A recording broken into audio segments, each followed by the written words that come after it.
All right, so I'll show you how to be able to display this symbolic result in a documentation cell, and then you don't have to do this double variable, prime variable thing to have both symbolic and numerical results. Now, this won't update the symbolic result, but I assume for a sheet like this that the symbolic result isn't really changing. So here I'll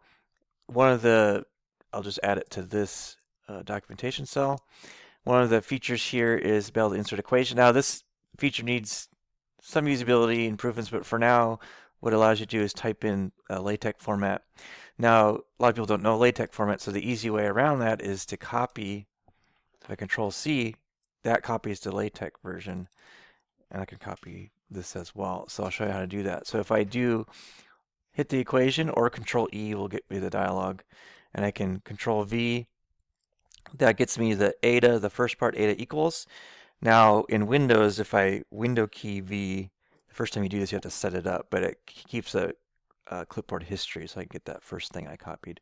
And now if I hit save, now I have that expression without having to know any of the LaTeX formulation. The other way I could do this if I wanted to assemble it in like Notepad is to copy this, the first part, because I can't copy both sides, the left and right hand side at the same time. So I'll paste this, and then copy this, and then paste this, copy the whole thing, and then Control E, Control V, and then I get that expression. Now one thing is you can't change this after you make it. The only thing you can do is after you make it, you can right click and copy LaTeX. That allows you to edit it, so you don't have to restart every time when you create a new one. But the only way to edit it is to delete it and create a new one. Obviously the ergonomics on that can be improved.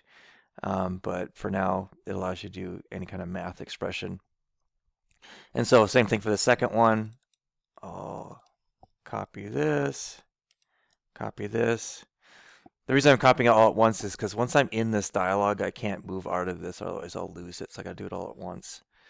So I can Control V will give me the second one, and I'll do Windows V to get the first part, and then save that. So now I have both of these outputs kind of in this symbolic cell.